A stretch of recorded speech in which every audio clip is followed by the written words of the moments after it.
이야기 시작합니다. 구독과 좋아요, 알림 설정은 꼭 눌러주세요. 조선 중기 한양 장안에 그 이름만 들어도 누구나 고개를 숙이는 명문가가 있었습니다. 바로 청송심씨 가문이었지요. 이 가문의 영광을 한층 더 빛나게 만든 인물이 있었으니 바로 며느리 강씨였습니다. 강씨는 나이 18배 청송심씨 가문의 맏아들과 혼인하여 심씨 가문에 들어왔는데 그녀의 아름다움은 실로 놀라웠습니다. 눈이 마주치는 순간 넋을 잃을 정도로 아리따운 용모를 지녔지요. 마을 사람들은 물론이거니와 조정에 잘 나가는 가문에서도 많은 부러움을 샀지요. 아이고, 며느님이 오셨구려. 얼굴이 꽃같이 고우시니 우리 가문의 복이 틀림없소이다. 시어머니는 며느리를 보자마자 연신 감탄을 금치 못했습니다. 하지만 강씨의 진가는 외모만이 아니었습니다. 그녀의 지혜와 지략은 더욱 놀라웠지요. 혼인 후 얼마 지나지 않아 가문에 큰 위기가 닥쳤던 어느 날 밤, 도적대가 집을 습격한 일이 있었습니다. 당시 하인들은 모두 겁에 질려 어쩔 줄 몰라 했지만 며느리인 강씨만은 침착하게 대처했었지요. 모든 불을 끄고 어서 곡식창고로 가서 곳곳에 쌀을 뿌리세요. 그리고 기름을 바닥에 부으세요. 그리고 김서방님과 하서방님은 뒷문으로 조용히 나가서 관아에 연락을 넣으세요. 강씨의 지시대로 하인들이 움직이자 도적들은 미끄러운 바닥에 넘어지기 일쑤였고 앞을 제대로 볼 수 없어 난리도 아니었지요. 그러다 결국 관군들이 도착했고 도적들은 한 명도 빠짐없이 잡히고 말았지요. 이 사건 이후로 강씨의 명성은 날로 높아졌는데 특히 강씨의 시아버지는 어깨에 힘이 들어간 채 이렇게 말씀하셨지요. 우리 며느리는 천상의 선녀가 내려온 게 분명하다. 아름다움은 물론이요, 지혜까지 겸비하였으니 이 어찌 하늘의 축복이 아니겠는가. 하지만 세상 사람들의 칭찬이 높아질수록 강씨를 시기하는 이들도 늘어났습니다. 특히 다른 며느리들의 질투는 날카로운 칼날과도 같았지요. 허참, 저 계집이 뭐가 그리 대단하다고 저리 축혀 세우는지 모르겠네. 그려, 얼굴이 예쁘다고 해서 다인가. 밤에 무슨 짓을 하는지 어찌 알겠소. 이런 험담이 들려올 때마다 강씨는 그저 미소로 대응할 뿐이었습니다. 하지만 그녀의 눈빛 깊은 곳에는 알 수 없는 그늘이 깃들어 있었지요. 과연 이 아름답고 지혜로운 며느리에게 무슨 비밀이 있는 것일까요? 강씨의 아름다움과 지혜로 빛나던 낮과는 달리 밤은 그녀의 또 다른 모습을 감추고 있었지요. 달빛이 은은히 내리쬐는 어느 여름밤이었습니다. 가문의 노비 중 하나인 춘섭이가 우연히 깨어나 마당을 서성이고 있었죠. 그때였습니다. 저게 뭐지? 춘섭은 담장 너머로 그림자가 살랑거리며 지나가는 것을 보았습니다. 그런데 자세히 보니 그것은 다름 아닌 강씨였고 그녀는 마치 귀신처럼 소리 없이 담을 넘어 밤의 어둠 속으로 사라졌지요. 마님이 밤새 몰래 나가시다니. 춘섭은 당황스러워 어찌할 바를 몰랐습니다. 하지만 이것은 시작에 불과했습니다. 그 후로 춘섭은 달이 없는 밤이면 같은 광경을 목격하게 되었지요.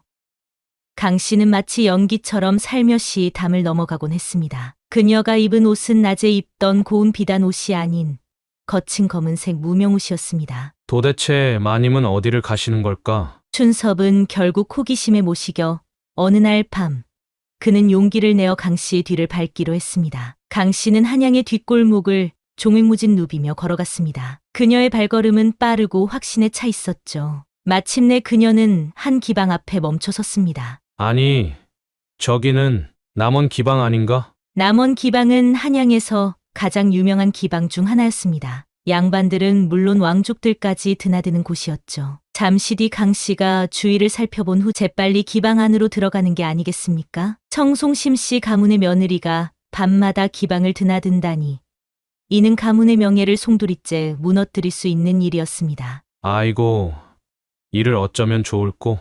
어르신께 아뢰어야 하나? 아니면 그냥 모른 척해야 하나? 춘섭의 고민은 깊어갔습니다. 하지만 그의 고민은 여기서 끝나지 않았습니다. 며칠 후 그는 더욱 충격적인 광경을 목격하게 되었으니까요. 그날 밤 강씨는 평소와 달리 화려한 옷을 입고 기방으로 향했습니다. 뒤따라간 춘섭이 몰래 기방 창문 너머를 들여다보니 강씨는 손님들 앞에서 춤을 추고 있는 게 아니겠습니까? 어라? 저 손님은 우리나라 최고의 권력가 아닌가? 춘섭은 눈을 의심했습니다. 강씨와 함께 있는 사람은 다름 아닌 조선의 실세 중 한 명이었는데 강 씨의 혼례날에도 봤던 인물이었지요. 그런데 그런 사람과 며느라 씨가 야밤에 기방에서 함께 술을 마시며 은밀한 대화를 나누고 있었던 것이죠. 그 서류의 내용이 확실한 거요? 그럼요, 대감. 제가 언제 거짓을 고한 적 있나요? 허허. 그대의 정보력은 언제나 놀랍소. 이번에도 나라를 위해 큰 공을 세웠소. 춘섭은 귀를 의심했습니다. 강 씨가 단순히 기방을 드나드는 게 아니라 무언가 중요한 일을 하고 있다는 걸 알게 되었지요. 이게 무슨 일이란 말인가? 마님의 정체는 도대체... 춘섭의 혼란은 극에 달했습니다. 두 사람의 대화로 짐작했을 때 강 씨의 비밀은 단순한 외도가 아닌 더 큰 무언가와 연관되어 있음이 분명했습니다. 이 사실을 알게 된 춘섭은 밤잠을 이루지 못했습니다. 가문의 며느리가 밤마다 기방을 드나들며 고관대작들과 은밀한 만남을 가진다는 사실, 그것도 단순한 유흥이 아닌 듯한 수상한 대화들. 아이고, 이를 어쩌면 좋을꼬. 어르신께 고해야 하나 아니면... 춘섭의 고민은 깊어만 갔습니다. 비록 노비나 청송심 씨 가문이 어디 보통 가문이 아니었기 때문이죠. 그렇게 며칠이 지난 어느 날 청송심 씨 가문의 가장인 심판서는 평소와 달리 안색이 좋지 않았는데 그의 눈빛에는 깊은 고민의 그림자가 드리워져 있었지요. 춘섭아, 이리 와보거라. 심판서의 부름에 춘섭은 혹시나 강 씨의 비밀이 들통난 것은 아닐까 하는 마음에 가슴이 덜컥 내려앉았습니다. 네, 어르신 부르셨습니까? 그래, 내 물을 말이 있다. 요즘 며느리의 행실이 좀 이상하지 않더냐? 내가 보기에는 어떠하더냐? 춘섭은 식은땀을 흘리며 대답했습니다. 예, 마님은 늘 현숙하시어 가문의 귀감이 되고 계십니다. 하지만 심판서의 날카로운 눈빛은 춘섭의 마음속을 꿰뚫어 보는 듯했고 그에게 다시 물었지요. 춘섭아, 내가 무언가 숨기고 있음이 분명하구나. 어서 말해보거라. 며느리에 대해 내가 알고 있는 것을. 춘섭은 더 이상 비밀을 감출 수 없음을 깨닫고 떨리는 목소리로 강 씨의 밤샘 외출과 기방 출입에 대해 모두 털어놓았는데 심판서는 춘섭의 이야기를 듣고 한동안 말이 없었습니다. 그의 표정은 복잡한 감정들이 뒤섞여 있었지요. 아이고, 이를 어쩐다 내 며느리가, 그것도 청송심씨 가문의 며느리가 밤마다 기방을 드나든단 말이냐? 심판서의 목소리에는 분노와 슬픔, 그리고 당혹감이 뒤섞여 있었습니다. 하지만 그의 눈빛에는 또 다른 감정이 스쳐 지나갔습니다. 바로 호기심이었죠. 하지만 춘섭아, 내 말대로 며느리가 단순히 외도를 하는 것은 아닌 것 같구나. 네, 어르신, 제가 들은 바로는 무슨 중요한 서류에 대해 이야기하는 것 같았습니다. 심판서는 턱을 문지르며 깊은 생각에 잠겼습니다. 그의 머릿속에서는 수많은 생각들이 맴돌았습니다. 춘섭아, 이 일은 절대 다른 사람에게 발설해서는 안 된다. 알겠느냐? 네, 어르신, 제 입에서는 절대 새어나가지 않을 것입니다. 내일 밤 며느리가 나갈 때 나에게 알려라. 내가 직접 그 아이의 뒤를 밟아보겠다. 춘섭은 놀라 눈을 크게 떴습니다. 하지만 어르신, 그러다 마님께 들키시면... 걱정 말거라. 내가 젊었을 적에 암행어사로 활약한 적이 있는 건 너도 잘 알지 않느냐? 괜한 걱정일랑 말고 내일 며느라기가 나갈 때 내게 귀뜸하거라. 그는 며느리의 비밀을 밝혀내고 만약 그것이 가문의 명예를 실추시키는 일이라면 직접 나서서 바로잡을 작정이었지요. 그날 밤 심판서는 머릿속에서 온갖 생각들이 뒤엉켜 쉽게 잠들지 못했습니다. 내 며느리가 어찌 그런 짓을, 하지만 만약 그 아이에게 무슨 곡절이 있다면 내가 해결해 줘야 하겠지. 내일이면 모든 것이 밝혀질 테니 그때까지는 마음을 가다듬어야 하겠군. 그렇게 하루가 지나 심판서가 며느리의 뒤를 쫓기로 한 그날 밤, 한양의 하늘에는 구름 한 점 없이 달빛만이 가득했습니다. 춘섭아, 며느리가 나갔느냐? 네, 어르신, 방금 담을 넘어 나가셨습니다. 심판서는 깊은 한숨을 내쉬고는 몸을 일으켰습니다. 어르신, 조심히 다녀오십시오. 춘섭의 걱정 어린 목소리를 뒤로 한 채 심판서는 조용히 강 씨의 뒤를 쫓기 시작했습니다. 젊었을 적 암행어사로 활동했던 그의 몸놀림은 여전히 날렵했답니다. 그리고 한참을 달린 후 강 씨가 멈춰섰습니다. 준섭이 말대로 역시 저기로 들어갈 모양이군. 강 씨가 멈춰 선 곳은 다름 아닌 남원 기방이었습니다. 강 씨가 잠시 주위를 살피더니 재빨리 기방 안으로 들어가자 심판서는 잠시 망설이다 곧 그녀의 뒤를 따랐습니다. 기방 안으로 들어선 심판서는 충격적인 광경을 목격하게 되었지요. 화려하게 꾸며진 방 안에는 여러 명의 고관대작들이 모여 있었고 그 중앙에는 다름 아닌 그의 며느리 강 씨가 있었습니다. 저기 계신 분은 우의정 대감 아니신가? 심판서는 놀라움을 감추지 못했습니다. 방 안에는 조선의 실세라 불리는 대감들이 모여 있었고 그들 사이에서 강 씨는 마치 꽃 같은 존재감을 뽐내고 있었습니다. 오늘도 여전히 아름답구려. 과찬이십니다, 대감님. 강 씨는 우아한 몸짓으로 술을 따르며 대감들과 대화를 나누고 있었습니다. 하지만 그녀의 모습은 평소 며느리의 모습과는 너무나도 달라 보이는 게 아니겠습니까? 어찌 내 며느리가 정송심 씨 가문의 며느리가 이런 짓을. 그때 강 씨가 자리에서 일어나 우아한 춤사위를 선보이기 시작했습니다. 그녀의 몸짓은 마치 꽃잎이 바람에 흔들리는 듯 아름다웠고 대감들은 그 모습에 매료되어 눈을 떼지 못했지요. 그때였습니다.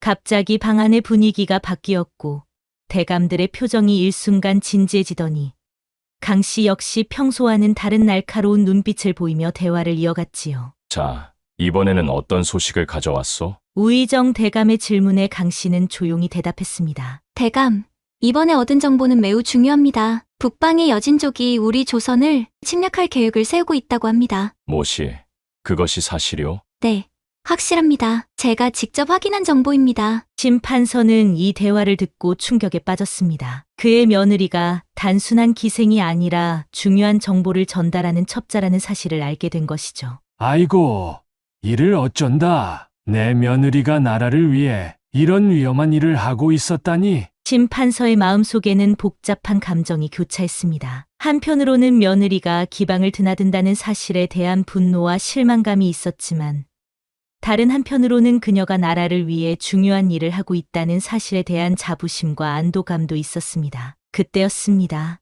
갑자기 뒤에서 누군가가 심판서의 어깨를 잡았습니다. 미시오?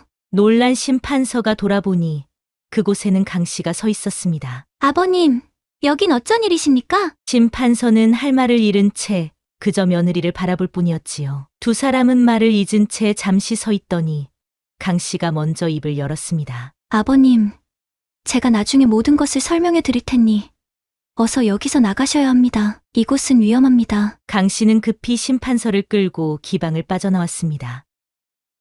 아가, 내가 대체 무슨 일을 하고 있는 것이냐? 아버님, 집에 도착하면 모든 것을 말씀드리겠습니다. 하지만 심판서의 마음속에는 여전히 혼란과 의문이 가득했지요. 과연 강 씨는 어떤 이유로 이런 위험한 일을 하게 된 것일까요? 그리고 심판서는 이 사실을 어떻게 받아들일까요? 가문의 명예와 나라의 안위, 그리고 며느리에 대한 걱정, 이 모든 것들 사이에서 심판서는 어떤 선택을 하게 될까요? 그날 밤 심판서와 강 씨가 숨가쁘게 집으로 돌아온 그날 밤, 한양의 하늘은 먹구름으로 가득 차 있었습니다. 마치 앞으로 펼쳐질 격정의 드라마를 예고하는 듯했지요. 아버님, 모든 것을 말씀드리겠습니다. 심판서는 무거운 발걸음으로 안채로 들어섰습니다. 말해보거라. 내가 어찌하여 이런 위험한 짓을. 정송심 씨 가문의 며느리가 어찌. 고개를 숙이고 있던 강 씨는 깊은 한숨을 내쉬고 이야기를 시작했습니다. 아버님, 제가 이런 일을 하게 된 것은 나라를 위해서입니다. 저는 지금 나라를 위해 외국과 관련된 정보를 수집하여 조정에 알리는 일을 하고 있어요. 뭐라고? 그럼 조정의 첩자라는 말이냐? 심판서는 예상은 했지만 며느리의 정체에 대해서 직접 듣고선 놀랄 수밖에 없었지요. 네, 아버님. 제가 청송심 씨 가문에 시집 오기 전부터 저는 이미 임금님의 명을 따라 이 일을 해왔습니다. 기방에서의 행동은 모두 위장이었습니다. 그곳에서 만난 대감들로부터 중요한 정보를 얻어 나라의 안위를 지키는데 힘을 보태고 있습니다. 심판서는 한동안 말을 잇지 못했습니다. 그의 마음속에서는 가문의 명예와 나라의 안위 사이에서 격렬한 갈등이 일어나고 있었지요. 하지만 하지만 그래도 내가 기방을 드나들며 그런 행동을 한다는 것은 위험할 뿐더러 혹시나 눈에 띈다면 가문의 명예는 어찌 되느냐. 설사 남의 눈에 이상하게 보여서 심씨 가문의 며느리가 기방에 드나든다는 소문이 나더라도 너가 나라를 위해서 하는 일이라고 변명도 못하지 않느냐. 심판서의 말에 강 씨의 눈에 눈물이 고였습니다. 아버님, 저도 이런 일을 하는 것이 가문의 명예를 실추시킬 수 있다는 걸 잘 알고 있습니다. 하지만 자금의 나라는 외세의 세력의 바람 앞에 등불입니다. 나라를 위해서라면 제 목숨이 10개라도 기꺼이 바칠 수 있습니다. 좀 전까지만 해도 가문의 명예가 걱정이었던 심판서는 며느리의 진심 어린 말에 가슴이 찡해졌지요. 아이고, 이를 어쩐다. 내 며느리가 이런 위험한 일을 굳이 너가 아니더라도 되지 않느냐. 심판서의 마음속에서는 격렬한 갈등이 계속되고 있었습니다. 한편으로는 가문의 명예를 지켜야 한다는 의무감이, 다른 한편으로는 자신이 그랬던 것처럼 나라를 위해 헌신하는 며느리를 이해하는 마음이 격렬하게 싸우고 있었지요. 하지만 내가 만에 하나 들킨다면 너뿐만 아니라 우리 가문 전체가 화를 입을 수도 있다. 강 씨는 고개를 들어 시아버지를 바라보았습니다. 아버님, 저는 그 모든 위험을 감수하고 있습니다. 하지만 우리 가문에 피해가 가지 않도록 최선을 다하고 있습니다. 제발 저를 믿어주세요. 심판서의 마음은 점점 더 혼란스러워졌고 답답한 마음에 창밖을 바라보며 깊은 생각에 잠기는가 싶더니 이내 강 씨를 바라보며 말을 이었습니다. 내가 젊었을 적 나라를 위해 목숨을 걸고 암행어사로 활동했던 때가 있었지. 그때의 나와 지금의 내가 다를 바 없구나. 하지만 그래도 너는 심씨 가문의 대를 이어줄, 손주를 낳아줄 내 귀한 며느리이거늘. 그렇게 강직하게만 보였던 심판서의 눈에는 어느새 눈물이 비쳤지요. 그때였습니다. 밖은 이미 날이 밝았고 아침을 알리는 달구는 소리가 들려왔습니다. 아버님, 저는 오늘 또 중요한 정보를 비밀리에 전해들어야 합니다. 저희 일을 계속할 수 있도록 허락해 주세요. 심판서의 눈에는 복잡한 감정이 어려 있었지요. 그는 깊은 한숨을 내쉬며 말했습니다. 내가 좀 더 생각할 시간이 필요하구나. 오늘은 가거라. 하지만 조심해야 해. 절대 들키지 말아야 한다. 네, 아버님, 감사합니다. 꼭 조심하겠습니다. 강 씨가 방을 나간 후 심판서는 홀로 남아 깊은 고민에 빠졌습니다. 그의 마음속에서는 여전히 가문의 명예와 나라의 안위 사이에서 갈등이 계속되고 있었지요. 며느리의 충성심은 가상하나 가문의 명예는 어찌하고 허나 나라의 안위도 중요하니. 밤새 잠 못 이루고 고민하던 심판서는 결국 한 가지 결심을 하게 되었지요. 한양의 봄바람이 꽃잎을 흩날리던 어느 날 청송심 씨 가문에 예상치 못한 폭풍이 몰아치기 시작했습니다. 야, 들었어? 청송심 씨네 며느리 말이야. 응, 그 아름답다는 며느리 말이지. 그래, 그 며느리가 밤마다 남원 기방을 드나든대. 이 작은 소문은 마치 눈덩이처럼 불어나기 시작했습니다. 그런데 소문은 점점 더 과장되고 왜곡되어 마을 전체에 퍼져나갔지요. 어떤 이는 강 씨가 여러 남자들과 어울린다고 했고 또 어떤 이는 그녀가 비밀리에 첩으로 들어갔다는 말까지 돌고 있었습니다. 이런 소문들이 퍼져나가는 동안 심판서는 고뇌에 빠질 수밖에 없었지요. 그는 며느리의 진실을 알고 있었지만 그 진실을 밝힐 수도 없는 난처한 상황에 처해 있었던 것이죠. 아이고, 이를 어쩐다. 며느리의 충성심은 가상하나 이 소문으로 인해 가문이 무너질지도 모르겠구나. 심판서의 고민이 깊어갈 무렵 그의 아들이 급하게 방으로 들어왔습니다. 아버님, 큰일 났습니다. 저희 아내에 대한 이상한 소문이 퍼지고 있습니다. 온 한양이 떠들썩합니다. 심판서는 이미 이 상황을 예상하고 있었지만 실제로 닥치니 가슴이 무너져 내리는 것 같아 한숨밖에 나오질 않았지요. 그렇게 며칠 동안의 깊은 고민 끝에 심판서는 중대한 결단을 내렸습니다. 그는 가족과 가문의 어른들을 불러 모았습니다. 여러분, 내가 중요한 말씀을 드릴 것이 있어. 모두의 시선이 심판서에게 집중되었습니다. 우리 며느리에 대한 소문을 들어서 알고 있을 것이요. 그리고 걱정도 많다는 걸 잘 알고 있어. 여러분들이 모르는 비밀이 있는데 지금부터 내가 전하는 내용은 절대 외부로 새어나가면 안 돼요. 그러니 먼저 나와 비밀을 지키겠다오. 약조부터 하는 게 우리 가문과 이 조선을 위해서 좋을 듯하오. 심판서의 말에 가족과 가문의 어른들이 놀란 표정을 짓고 있을 때 심판서의 아들이 놀라 물었습니다. 아버님, 대체 무슨 말씀이십니까? 심판서는 깊은 숨을 내쉬고 말을 이었습니다. 며느리를 둘러싼 소문은 모두 거짓이오. 그리고 현재 우리 가문의 며느리는 목숨을 걸고 나라를 위해 일하는 첩자요. 방 안은 순식간에 술렁이기 시작했습니다. 하지만 이 사실은 절대 밖으로 새어나가서는 안 됩니다. 나라의 안위가 걸린 일입니다. 그렇다면 우리는 어떻게 해야 합니까? 한 사람이 물었습니다.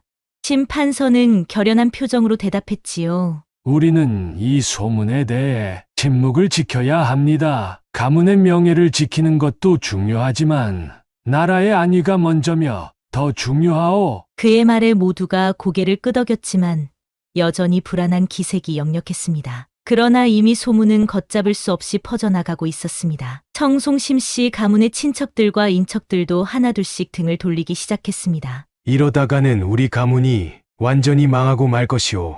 어찌해야 하오? 이 위기를 어떻게 극복해야 하오? 청송심 씨 가문의 어른들은 날마다 모여 대책을 논의했지만 뾰족한 수가 나오지 않았습니다. 진실을 밝힐 수도 그렇다고 거짓말로 둘러댈 수도 없는 상황이 계속되었지요. 이 위기 속에서 강 씨는 방 안에 숨어 모든 상황을 지켜보고 있었는데 그녀의 눈에는 슬픔과 고통 그리고 결연한 의지가 어려 있었습니다. 그러던 어느 날 청송심 씨 가문을 둘러싼 소문이 더욱 거세지던 때였습니다. 심판서는 강 씨를 안채로 불렀지요. 두 사람은 촛불 하나 켜진 방 안에서 강 씨는 마침내 입을 열었습니다. 아버님, 제가 최근에 왕께 직접 밀명을 받았습니다.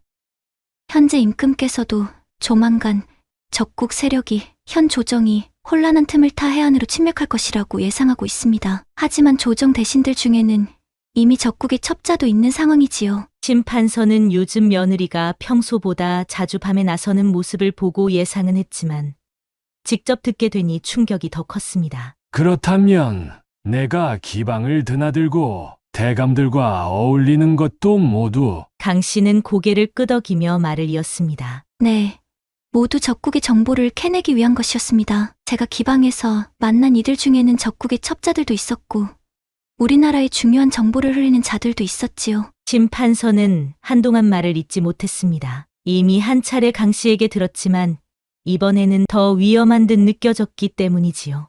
하지만 왜 하필 너야 하느냐? 어찌 내가 이런 위험한 일을 내가 해야 되느냔 말이다. 제가 16대였습니다. 저희 가족이 역적으로 몰려 몰살당할 위기에 처했을 때 왕께서 저희 가족 모두를 살려주셨지요. 그 대가로 저는 나라를 위해 목숨을 바치기로 맹세했습니다. 심판서는 강 씨의 이야기를 들으며 깊은 생각에 잠겼는데 그녀의 행동이 단순한 충성심을 넘어선 목숨을 건 헌신이었다는 걸 깨달았지요. 내가 그동안 얻어낸 정보들이 얼마나 중요한 것이더냐. 강 씨는 잠시 망설이다 입을 열었습니다. 최근에 알아낸 바로는 적국에서 우리나라의 서해안을 공격할 계획을 세우고 있다고 합니다. 그들은 이미 우리 조정 내부에 첩자를 심어두었고 곧 대규모 침공을 감행할 예정이라고 해요. 심판서는 충격에 빠졌습니다. 이는 한 가문의 명예 문제를 넘어선 나라의 존망이 걸린 일이었지요. 내 말이 사실이라면 조선이 큰 위기에 처한 것이로구나. 강 씨는 고개를 숙이며 말을 이었습니다. 제가 이 정보를 왕께 전하려던 참이었습니다. 하지만 저희 소문으로 인해 제 행동이 제한되어 어려움을 겪고 있었지요. 아니다. 이제 내가 나서서 이 일을 도와주마. 가문의 명예보다 나라의 안위가 더 중요하니 말이다. 강 씨의 눈에 눈물이 고였습니다. 아버님. 하지만 앞으로는 더욱 조심해야 한다. 내 정체가 탄로나면 너뿐만 아니라 우리 가문 모두가 위험해질 테니 말이다. 강 씨는 감격에 찬 눈으로 시아버지를 바라보며 말했지요. 감사합니다, 아버님. 제 목숨 바쳐 나라와 심씨, 가문을 지키겠습니다. 이렇게 강 씨는 이제 시아버지인 심판서의 지원을 얻게 되었답니다. 그런데 강 씨가 심판서의 지원을 얻게 된 후 사건은 예상치 못한 방향으로 흘러가기 시작했습니다. 달이 없는 어두운 밤, 강 씨는 평소와 다름없이 남원 기방으로 향했습니다. 하지만 이번엔 그녀의 눈빛이 달랐지요. 더욱 날카롭고 결연한 빛이 서려 있었답니다.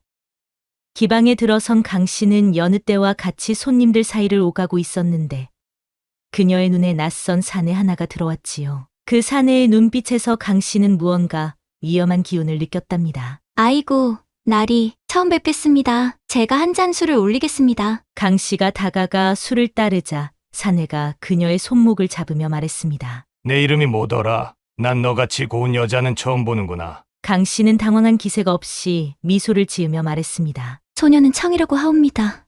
나리. 내가 바로 그 꼬지로구나. 오늘 밤 자정 뒷마당에서 기다리겠다. 강 씨의 등줄기로 식은땀이 흘렀습니다. 꽃은 적국 첩자들 사이에서 쓰이는 나무였거든요. 그녀는 곧바로 이 사내가 적국의 고위 첩자임을 직감했지요. 자정이 되자 강 씨는 조심스레 뒷마당으로 향했습니다. 내가 그 유명한 꼬지라 들었다. 조선에서는 우리의 계획을 아는 자가 아무도 없을 것이다. 이제 곧 결전의 순간이 다가오니 너도 서해안 침략이 시작되기 전까지는 각별히 조심하여라. 그리고 이번 조선 침략이 성공리에 마친다면 너에게 큰 상이 내릴 것이야. 강 씨는 침착하게 대답했습니다. 네, 감사합니다. 그런데 한 가지 궁금한 점이 있습니다. 그동안 여러 정보들을 취합하는 과정에서 알게 되었는데 이번 침략이 서해안 공격으로 끝나는 것이 아닌 것 같사온데 이 계획의 끝은 무엇인가요? 사내의 눈이 반짝였습니다.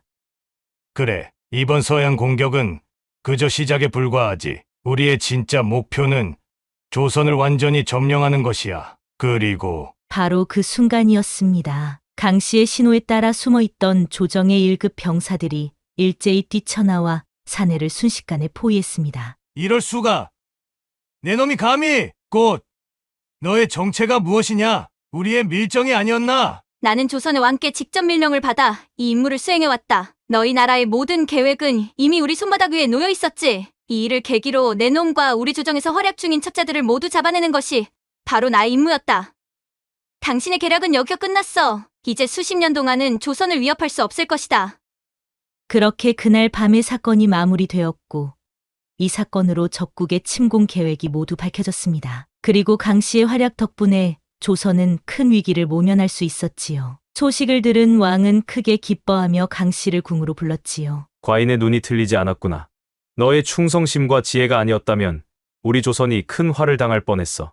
왕은 강 씨에게 큰 상을 내리셨고 청송심 씨 가문에도 특별한 은혜를 베푸셨지요. 심판서, 그대의 며느리가 우리 조선을 구했으니 그 공을 어찌 잊을 수 있겠는가. 이제부터 청송심 씨 가문을 국가의 중요 가문으로 삼겠노라. 이 일을 계기로 청송심 씨 가문의 위상은 하늘을 찌를 듯 높아졌습니다. 그리고 강 씨를 비난하던 이들은 모두 입을 다물었고 오히려 그녀를 칭송하기 시작했지요. 아이고, 우리가 잘못 봤구먼. 짐씨 가문의 며느리는 정말 대단한 여인이었어. 그려. 저렇게 곱게 생겼는데 나라를 위해 그런 험한 일을 했다니 참으로 대단하구먼. 심판서는 며느리를 자랑스럽게 바라보며 말했습니다. 아가, 너는 우리 가문의 자랑이구나. 그 여린 몸으로 그동안 나라를 위해 그런 위험을 감수하며 살았다니 너는 정말 우리 심씨 가문의 축복이자 영광이구나. 모두 아버님의 가르침 덕분입니다. 제가 본받을 분은 아버님뿐이었사옵니다. 이 사건 이후 강 씨의 활약은 민간에 널리 퍼졌는데 어떤 이는 그녀가 하늘에서 내려온 선녀라 했고 또 어떤 이는 그녀가 나라를 지키는 수호신이라 했지요. 하지만 강 씨는 이에 아랑곳하지 않고 계속해서 나라를 위해 일했답니다. 그녀의 지혜와 용기는 조선을 더욱 강하게 만들었고 청송심 씨 가문은 그녀 덕분에 더욱 번창했답니다. 이후 사람들은 그녀를 충신의 며느리라 불렀고 그녀의 이야기는 많은 이들에게 용기와 희망을 주었지요. 우리의 삶에서도 때로는 힘든 선택을 해야 할 때가 있습니다. 개인의 안위보다 더 큰 가치를 위해 희생할 수 있는 용기, 그리고 그런 희생을 이해하고 받아들일 수 있는 가족의 사랑. 이것이야말로 우리가 이 이야기에서 배울 수 있는 가장 큰 교훈이 아닐까요?